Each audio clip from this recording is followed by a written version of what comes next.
ಫೈಟ್ಗೆ ಸಮುದಾಯಗಳ ಮಠಾಧೀಶರು ಇದೀಗ ಎಂಟ್ರಿಯನ್ನ ಕೊಟ್ಟಿದ್ದಾರೆ. ಇಂದು ಸ್ವಾಮೀಜಿಗಳ ಒಕ್ಕೂಟದಿಂದ ಸಿಎಂ ಅವರ ಭೇಟಿ ಸಾಧ್ಯತೆ ಇದೆ. ಹಿಂದುಳಿದ ದಲಿತ ಸ್ವಾಮೀಜಿಗಳ ಒಕ್ಕೂಟ ಸಿಎಂ ಅವರನ್ನ ಭೇಟಿ ಮಾಡುವ ಸಾಧ್ಯತೆ ಇದೆ. ವಾಲ್ಮೀಕಿ ಸ್ವಾಮೀಜಿ, ಹಡಪದ, ಬೋವಿ, ಮಡಿವಾಳ, ಮಾಚಿದೇವ, ಕುಂಬಾರಗೊಂಡಯ್ಯ ಶ್ರೀ, ಮಾದಾರ ಚೆನ್ನಯ್ಯ ಶ್ರೀ, ಯಾದವಾನಂದ ಸ್ವಾಮೀಜಿಗಳು ಸಿಎಂ ಅವರನ್ನ ಇವತ್ತು ಭೇಟಿಯಾಗುವ ಸಾಧ್ಯತೆ ಇದೆ.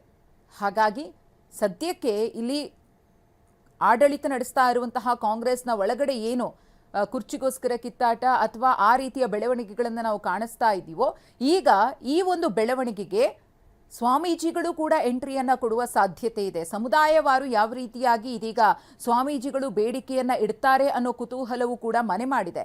ಒಂದಷ್ಟು ಮಂದಿ ಸಿದ್ದರಾಮಯ್ಯನವರೇ ಮುಂದುವರಿಬೇಕು ಅಂತ ಪಟ್ಟನ್ನ ಹಿಡಿದ್ರೆ, ಇನ್ನೊಂದಷ್ಟು ಮಂದಿ ಸಿಎಂ ಡಿ ಕೆ ಶಿವಕುಮಾರ್ ಅವರು ಸಿಎಂ ಆಗಬೇಕು, ಅವರೂ ಕೂಡ ಅರ್ಹರು ಅಂತ ಹೇಳಿ ಪಟ್ಟು ಹಿಡಿದಿದ್ದಾರೆ. ಸಮುದಾಯದ ಸ್ವಾಮೀಜಿಗಳು ಇದೀಗ ಎಂಟ್ರಿಯನ್ನ ಕೊಡೋದ್ರಿಂದ ಇದು ಮತ್ತಷ್ಟು ತೀವ್ರ ಸ್ವರೂಪವನ್ನ ಅಥವಾ ಮತ್ತೊಂದು ಮಗ್ಗುಲನ್ನ ಬದಲಿಸುವ ಎಲ್ಲಾ ಲಕ್ಷಣಗಳು ಕೂಡ ಕಂಡು ಬರ್ತಾ ಇದೆ. ಸಮುದಾಯವಾರು ಹೋಗೋದಾದ್ರೆ ಅವರೇನಾದ್ರೂ ತಮ್ಮ ಪಟ್ಟನ್ನ ಉಭಯ ನಾಯಕರ ಪರವಾಗಿ ಸಡಿಲಿಸದೆ ಹೋದ್ರೆ ಮುಂದಿನ ಚುನಾವಣೆಯ ಮೇಲೂ ಕೂಡ ಇದು ಪರಿಣಾಮ ಬೀರುವ ಸಾಧ್ಯತೆ ಇದೆ. ಕಾಂಗ್ರೆಸ್ನಲ್ಲಿ ಮತ್ತಷ್ಟು ತೀವ್ರಗೊಂಡ ಪಟ್ಟದ ಫೈಟ್. ಅಹಿಂದ ನಾಯಕರಿಂದ ಕ್ಷೇತ್ರವಾರು ಮತಗಳ ವರದಿ. ಸಿದ್ದರಾಮಯ್ಯನವರನ್ನ ಕೆಳಗಿಳಿಸಿದ್ರೆ ಅಹಿಂದ ವರ್ಗ ಮುನಿಸಿಕೊಳ್ಳುವ ಸಾಧ್ಯತೆ. ಅಹಿಂದ ವರ್ಗಗಳು ಕೈ ಬಿಡಬಹುದು ಎಂಬ ಸಂದೇಶ ಇದೆ. ಅಹಿಂದ ವರ್ಗಗಳ ಪ್ರಶ್ನಾತೀತ ನಾಯಕರಾಗಿದ್ದಾರೆ ಸಿದ್ದರಾಮಯ್ಯನವರು. ರಾಜ್ಯದ 224 ಕ್ಷೇತ್ರಗಳ ಅಹಿಂದ ಮತಗಳ ವರದಿಯನ್ನ ಸಿದ್ಧಪಡಿಸಲಾಗಿದೆ. ಒಂದು ವೇಳೆ ಸಿದ್ದರಾಮಯ್ಯನವರನ್ನ ಸಿಎಂ ಸ್ಥಾನದಿಂದ ಕೆಳಗಿಳಿಸಿದ್ದೇ ಆದ್ರೆ ಅದರ ಪರಿಣಾಮ ಹೇಗಿರುತ್ತೆ ಅನ್ನೋದನ್ನ ಈ ವರದಿಯ ಮುಖೇನವಾಗಿ ತೋರಿಸುವಂತಹ ಕೆಲಸವೂ ಕೂಡ ಆಗುತ್ತೆ. ಹೈಕಮಾಂಡ್ಗೆ ವರದಿಯನ್ನು ರವಾನಿಸಲು ಸಿದ್ಧತೆಯನ್ನು ಕೂಡ ಮಾಡಿಕೊಳ್ಳಲಾಗಿದೆ.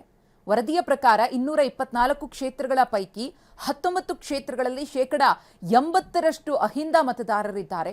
42 ಕ್ಷೇತ್ರಗಳಲ್ಲಿ 80% ಮಂದಿ ಅಹಿಂದ ಮತದಾರರೇ ನಿರ್ಣಾಯಕರಾಗಿದ್ದಾರೆ. ಇನ್ನು 83ಕ್ಕೂ ಹೆಚ್ಚು ಕ್ಷೇತ್ರಗಳಲ್ಲಿ 70% ಮತದಾರರು ಅಹಿಂದ ವರ್ಗದವರಿದ್ದಾರೆ. 49 ಕ್ಷೇತ್ರಗಳಲ್ಲಿ 60ಕ್ಕಿಂತ ಹೆಚ್ಚು ಅಹಿಂದ ಮತದಾರರಿದ್ದಾರೆ. 22 ಕ್ಷೇತ್ರಗಳಲ್ಲಿ 50ಕ್ಕಿಂತ ಹೆಚ್ಚು ದಲಿತರು, ಅಲ್ಪಸಂಖ್ಯಾತರು ಮತ್ತು ಹಿಂದುಳಿದ ವರ್ಗದ ಮತದಾರರಿದ್ದಾರೆ.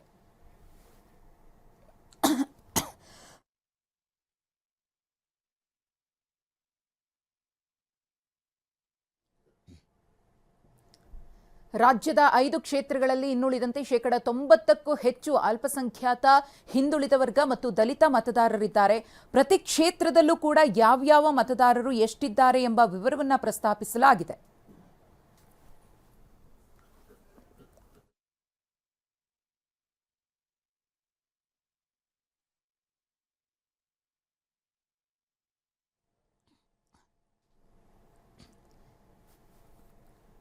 ಅಲ್ಪಸಂಖ್ಯಾತರು, ಹಿಂದುಳಿದ, ದಲಿತ ಮತ ಬ್ಯಾಂಕ್ ಗಟ್ಟಿ ಇದೆ. ಒಂದು ವೇಳೆ ಸಿಎಂ ಅವರನ್ನ ಅಂದ್ರೆ ಸಿದ್ದರಾಮಯ್ಯನವರನ್ನ ಕುರ್ಚಿಯಿಂದ ಕೆಳಗಿಳಿಸಿದ್ರೆ ಅದರ ಪರಿಣಾಮ ಹೇಗಿರುತ್ತೆ ಅನ್ನೋದನ್ನ ಅಂಕಿಅಂಶಗಳ ಮೂಲಕವೇ ಹೈಕಮಾಂಡ್ಗೆ ರವಾನಿಸುವಂತಹ ಕೆಲಸವನ್ನ ಇಲ್ಲಿ ಮಾಡಲಾಗ್ತಾ ಇದೆ. ಆ ನಿಟ್ಟಿನಲ್ಲಿ ಎಲ್ಲಾ ರೀತಿಯ ಸಿದ್ಧತೆಗಳನ್ನೂ ಕೂಡ ಮಾಡಿಕೊಳ್ಳಲಾಗಿದೆ. ಒಂದು ವೇಳೆ ಸಿದ್ದರಾಮಯ್ಯನವರನ್ನ ಕೆಳಗಿಳಿಸಿದ್ರೆ ಈ ರೀತಿಯ ಪರಿಣಾಮ, ಡಿ ಕೆ ಶಿವಕುಮಾರ್ ಅವರನ್ನ ಮುಖ್ಯಮಂತ್ರಿ ಗದ್ದುಗೆಗೆ ಏರಿಸದಿದ್ರೆ ಅದೊಂದು ರೀತಿಯ ಎಫೆಕ್ಟ್ ಕಾಂಗ್ರೆಸ್ ಪಾಳೆಯಕ್ಕೆ ಎದುರಾಗಲಿದೆ. ಈಗ ಸದ್ಯಕ್ಕಂತೂ ಹೈಕಮಾಂಡ್ ಅಡಕತ್ತರಿಯಲ್ಲಿ ಸಿಲುಕೊಂಡಿದೆ.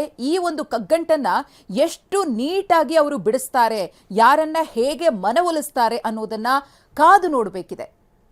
ತುಂಬಾನೇ ಕ್ಲಿಷ್ಟವಾದಂತಹ ವಿಚಾರ ರಾಜ್ಯ ಕಾಂಗ್ರೆಸ್ ಪಾಳೆಯದಲ್ಲಿ ಇರುವಂಥದ್ದು. ಇದನ್ನ ಹೈಕಮಾಂಡ್ ಬಹಳ ನಾಜೂಕಾಗಿ ನಿಭಾಯಿಸಿಕೊಳ್ಬೇಕಿದೆ.